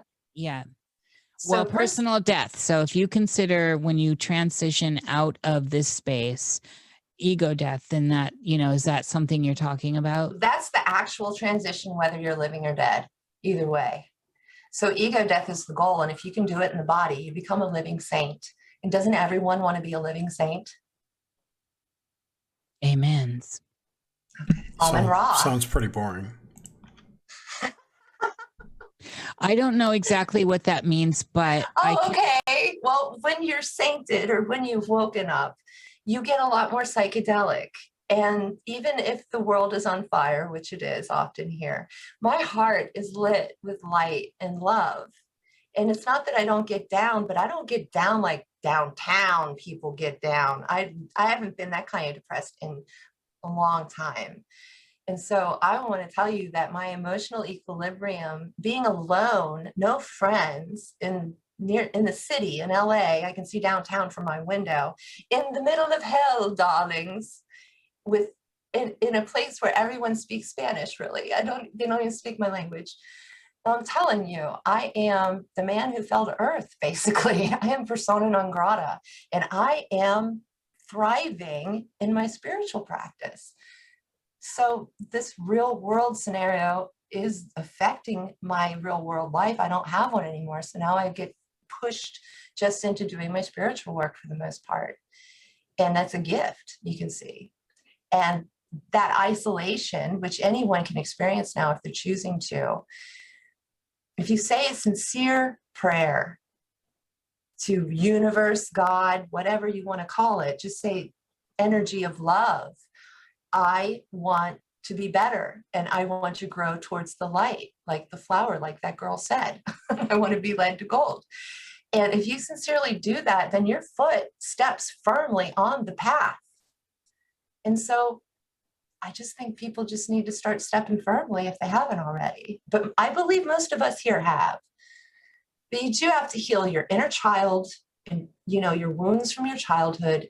And in doing that personal process of going into your past, you will heal whatever's wrong or imbalanced about your ego. And some people will say, oh, well, I can't even remember my past. That's why I say always start with the light, always start with love. And I call that God. But if you have to pray to love itself, the light, then do that. And I mean, that's just labels and stories we tell ourselves again. So I'm just saying, reach up like the obelisk, balance yourself, and open those lights in your body, in the third eye and in the heart, and allow. Get out of the frickin' way and allow. And it will come. And it's always worked. I've been doing this, my kind of work job, for like 30 years, and it always works.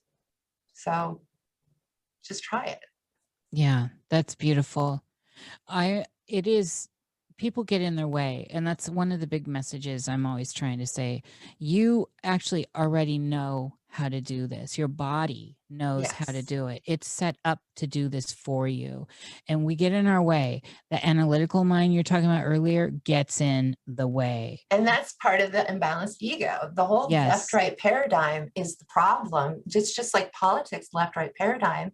And there's a third eye that in the middle that's being ignored by most. Yes, absolutely. But when the left side of the brain and the right side of the brain become lovers and friends, masculine and feminine, then they give birth to the third eye. And that's when you get into eternity, past your subconscious. And see, this is where, when we start talking about DNA again, this is where I see it. The pains of your childhood are more than just your childhood. And it is the accumulation of all that you have been that comes down into matter, into spirit, into matter, as you as a child here. And those complexes, those things follow us until we work them out. That's right. That inner child is alive and well. And she's your inner fairy, dude. She's your inner magician. She's your inner wizard and all of that. So that's why it's so exciting. This isn't all just depressing. Oh my God, I was beaten as a child. Right. Because you get to meet the magical child and bring her back to life. It's resurrection all the way through. Ooh, you said it right there. It is resurrection. And see, this is part of, again, that DNA thing about the rites of, so there's baptism to the dead, and that's of course in a lot of religions, and there's a bigger power there. We see it in old tomes too, and you can find it in like the Solo Busca Tarot and those. Are you talking about smoting the dead? Bring it on, sister. I'm all about it. Well, smoting About the hearing dead that's something that shamans do. I had to do it. I didn't know what it was until I did it, which is, I'm still mad about it. Anyway, that's when spirit takes over your body and you depart the spirits from around basically your neighborhood. I was in a place of many dead Indians, and I'm a Native American Cherokee, and I had an awakening, and I was basically departing all of these dead souls from the neighborhood, but there were slaves too that were being departed. And then I departed my grandma too that day. But what I saw visually was they were wrapped in white sheets and their bodies floated upward, almost like a rapture. But it was because the gods were working through me that could happen that day, and we could release those souls onto their heaven home. Oh, that's beautiful. What is the process of doing that? Now, that happened during a Kundalini awakening where I was not in charge of my body or my senses. I was overtaken, not like Reagan, not like the Exorcist, but in a good way, where yes, you could say that the soul doctors were working through me, because I do have the Native American blood, if you want to say that, but I'm a priestess from the old days. This has always been happening to me. But it's my ego. That's why I've been through so much ego death, is because when you're being used by masters to do master work, you kind of forget your ego is real because it's so fake compared to these ineffable mystic things. It's a facsimile, really. It's just so thin. But, you know, Hermes has given me a lot of pride in my ego. And as an ancient Greek, we have pride coming out our ears anyway. So like a Wonder Woman type pride. And I know that you felt that about yourself as well. Is Olympic pride is what we call it. And so I am hanging on to my ego in the sense that I want to have a freaking personality even when I leave the body, because that's what it's all about. It's about comedy and personality and, you know, being creative. When you're in the higher realm, it's all about the creativity. It's not about logic. In fact, Hermes scoffs at logic often. Obviously, he's the trickster, he's the joker. And I did see somebody was looking for my video about Russell Brand, and I'm about to throw that link into the chat room. And it's entitled Hermione's Horcrux, Schooling Russell Brand. Yes. And we will have all your stuff in our show notes, of course. Thank you. Does- And I'll Already be there, reposting this. I already want to repost this on Rockfin. Oh, excellent. So, Jerry, were there any questions in the chat? Y'all know I'm not in the chat, so. There have been a few, but I think she's covered most of them. Does anybody out there have questions for our occult priestess up in here? Someone wanted you to explain the, you used the term identifying with your bloodline before. Someone asked if you could. Yeah, explain. the I am, when we know thyself, here I am throwing out all of our corporate words, heaven corporate Yes, words. you is. The I am that I am identifies with nothing of physical matter of any time period. The I am is the one single light of the I am. And if I am identifying as Native American, then I've just diminished my I am self to something smaller. Yes. That's right on with that. Right on. That's the thing with identifying and identity. It's such a trap. But I had to have my brains beat out of my head with awakenings to come to these, this knowledge, this actual working, living knowledge. It's not exactly something you can just tell somebody. No, this is hard work. This is inner work. This is the real work. And this is exactly why I think we need to, outside of political agendas, for people that are out there working on themselves and coming to these realizations, this is a whole different level. And this includes people that are dealing with transsexualism and all this other stuff. And I know there's a lot of hate in the realm for all this, and I'm having a deja vu right now. There is a process of transcending the flesh, and at the point when you realize you are not your flesh, it seems like easy peasy. There is it's true, because gender is part of our soul. But no, gender is part of our soul. The word gender is part of our soul. Sex, masculine and feminine. But this is all pagan related. You can read 5 pages in any pagan book and find out what the genders are of the sun and the moon. Oh yeah, I'm right there with all that. What I'm saying is, for people on their journey, and I definitely feel like I've always felt like I'm happy to be a feminine being, because that's what I am. Well, if anyone's having problems with that, we need to check the hormones first. What are they eating? Sometimes soy in the diet can really mess things up. But if you are psychologically going through issues of gender, then you're my baby, because that's my favorite topic. Because Hermes is a hermaphrodite. Hermes, Aphrodite. Yes. And I began studying at 16, Carl Jung's gender stuff, and because in the mind at 16, what kind of karma is that, And I was right there. There you go. But I actually was dating cross-dressers and trying to understand them and just really into it. So also it was theatrical. But I mean, that's close to my heart. I understand how people get confused, why they're confused, and how to work it out. Well, and this is and I'm only using that as an example, that we are not our flesh, but our energy our flesh becomes an expression of our energetic field. That's what it should be. And well, it gets distorted. We're in a realm where distortions are the name of the game here, and we're particularly now in a deeper layer of distortion where it's all inverse. And that's what I think is a little bit tricky for some people to understand. And we see the inversion in all kinds of ways, in language, etc. It's everywhere. Well, yeah, and the transgender thing is more like Baphomet. It's not like Hermes Aphrodite.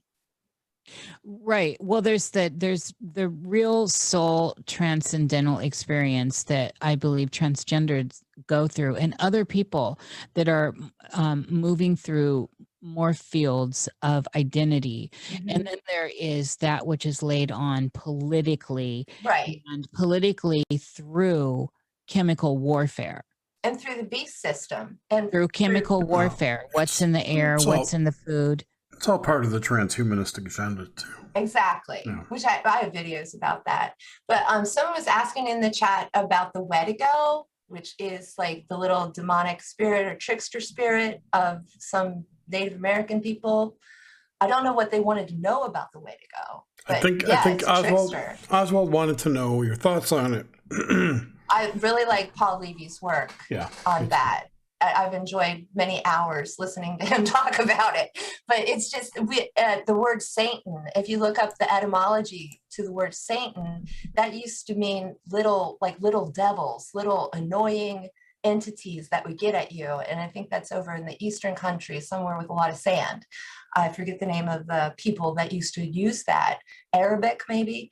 But all of these words, if you go beyond the Bible, because that's just 101, you've got to look up your words and understand where they come from. Just like a conspiracy theorist, you literally, when I woke up, my first Kundalini awakening, the thing that happened to David Icke, that woke him up and made him look like an ass in front of everyone. Well, that happened to me too. And I look like an ass in front of everyone too. Sorry. Okay. I'm going. Don't finish. I'm sorry. I don't remember. Go ahead, Jerry. I thought you were done. Wetiko's an Algonquin word. Oh, Algonquin. Okay. And then that has another mystery to it. Isn't that Roanoke or something? No. People that went missing? Okay.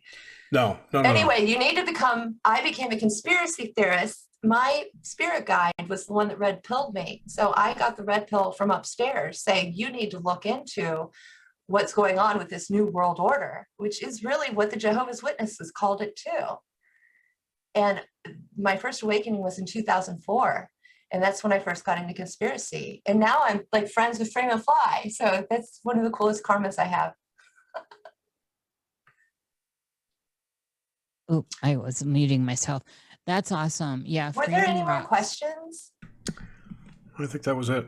Okay, I'm sorry. I like to get at the audience. By the way, we're going to have a call-in show with Chance Garton on his show.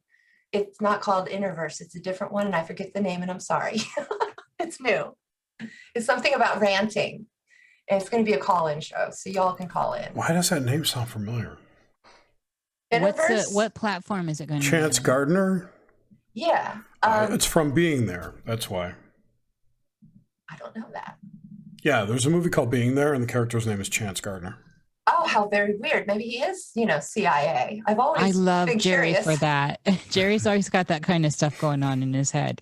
I love it too. That's so good. What platform is this going to be on? I know it'll be on Rockfin, and I do have a channel on rockfin.com. I'm Occult Priestess, and he's Interverse Pod. But this new call-in show, I'll tweet it, I swear. So follow me on Twitter.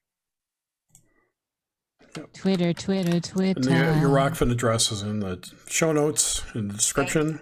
All your links are there that you sent me. This has been an amazing conversation. I really enjoyed you, Occult Priestess. And it is so good to get to know you. And, here we are, our paths crossed. How wonderful is this? Yeah, it's really wild. And thank you for letting me be vulnerable, open, and honest. We're all about that. That's what we're all about, yeah. That's our vibe. Yeah. We need more of that in the world, and we need more people like you that are presenting it and representing it and showing people that takes us further by being true and honest and representing what you are as a being rather than who you are as a person. Exactly. People need to chew on that. Oh, thank you, Steve, for putting the Interverse podcast link in there. Thank you, Thor at the door. And hey, Claire. Hi, Claire Mathis. Cool. Well, this has been awesome. And thank you so much for coming on. It's been really great talking to you. And thank you, everyone. I enjoyed myself. Yeah, I'm glad. Yes, I did too. Yeah. And we didn't even bring up it was the 13th. I know. All right. I forgot about that. I want to talk with Templars. All right. Oh, next time.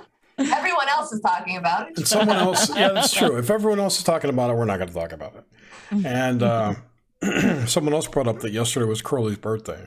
Yes. Yeah, So I saw that the memes are everywhere on that. So we're not talking about that either. And hey, just for the record, go Brandon. Let's go, Brandon. Let's go, Brandon. Yeah. All right. All right. Thanks, everyone, for coming and then sitting with us tonight. It's been a great show.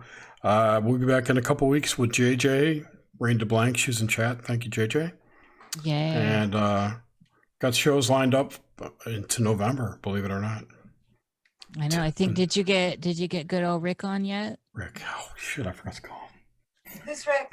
Rick, Dr. Richard Allen Miller. Oh, whoa. I got to call. He said, call me. And you have to call Rick. He's all about a call. I totally keep forgetting. I will call him tomorrow. So, yeah, I want to get him on and talk some magic.